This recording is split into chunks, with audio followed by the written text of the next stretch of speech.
That's flat out. Big teams, big boys, right? My highs and lows inherit growth, Mr. Deeds. Went from jumping. Welcome to another edition of LFO Hot Takes.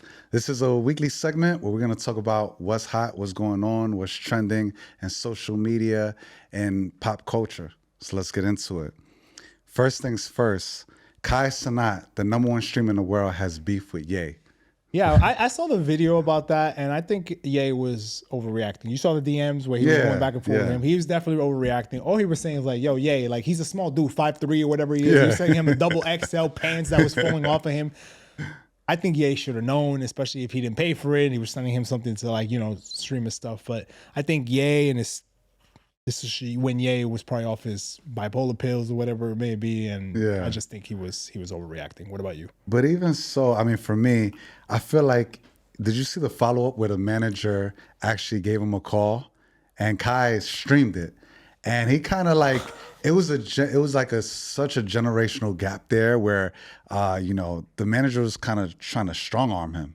Like, hey, I'm going to pull up. I'm going to see you.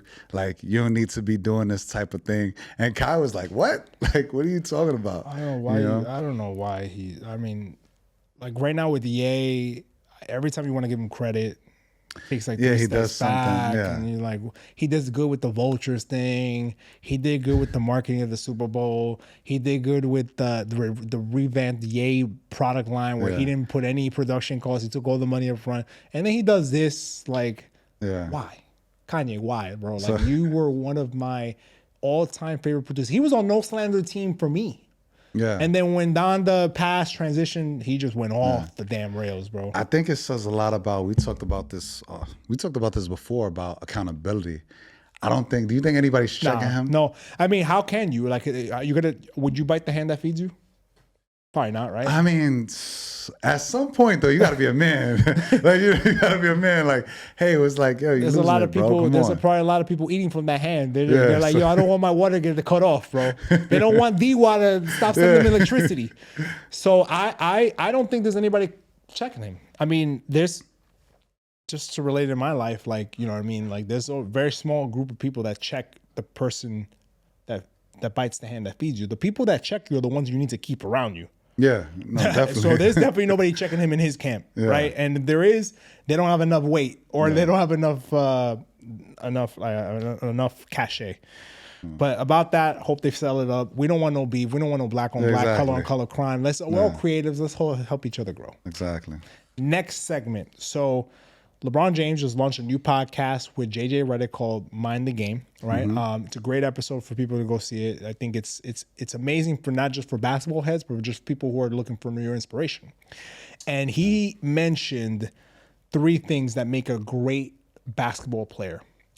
And you can apply that to making a great professional or whatever your craft is. Competitive stamina, discipline, and sacrifice. My question to you is, do you think that's something that people just throw out saying, I have these 3 things just to sound cute, just to sound like they got it, but not really being about the work? I mean, I think those words are very loosely thrown around nowadays. Those are all buzzwords, and that's words for people to like get attention. Like, I've worked hard and I've sacrificed and things like that. And it's like, maybe they have in their own sense where they're doing something new. But man, when you get to a LeBron James level and you really understand like what he's done to sacrifice to get to that level and to play 20 years in the NBA. 21, bro. 21 years of greatness. Wow. Yeah, it's incredible.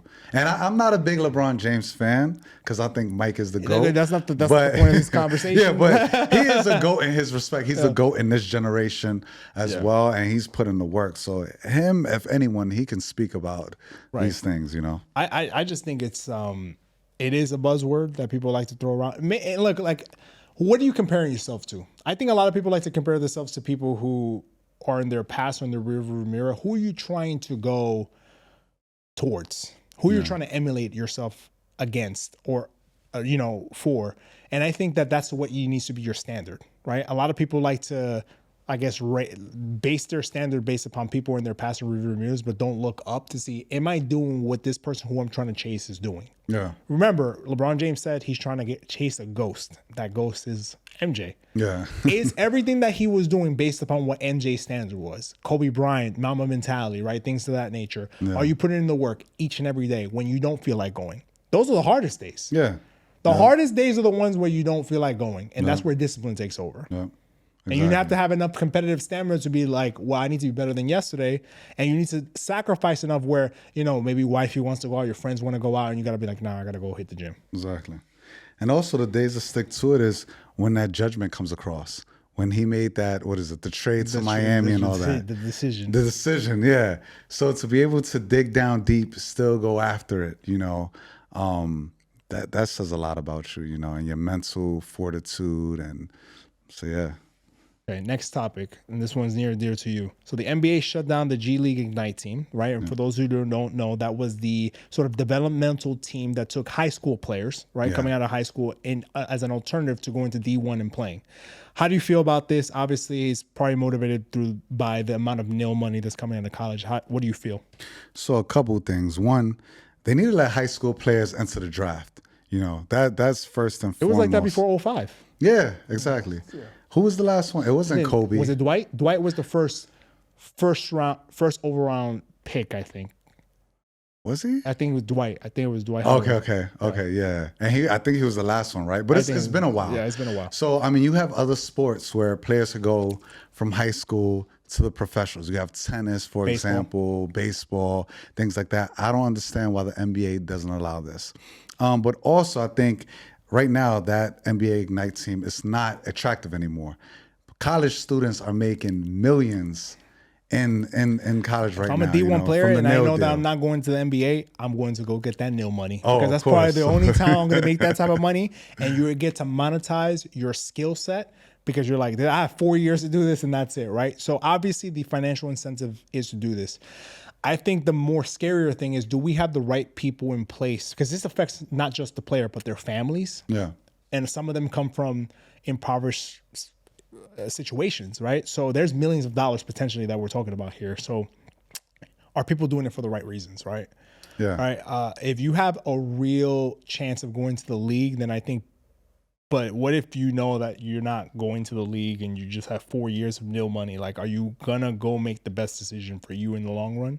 Yeah. Right. And my thing is, look, if you need to go get your money, I'm not in anybody's pocket, go get that cash. Yeah. Go get the money. But I think that you should go about it in the right way. Yeah. And it's unfortunate because the G League Ignite team had good intentions, but it just got beat out by the NCAA. You can't beat that. That's a monster institution. Yeah. And the thing is, too, you got to understand these players are in college, but are they really going to classes? Are they getting the proper training? Are they getting the proper training? You know, so that's the thing you got to look at, too. Now that they're going to get all this influx of new money, are they prepared to handle that? We'll see. We'll see what goes on in the next few years. And that is it for another segment of the Hot Take segment. Be sure to please subscribe to our channel, and you can find us at Last Flight Out Podcast. See you next time. Peace.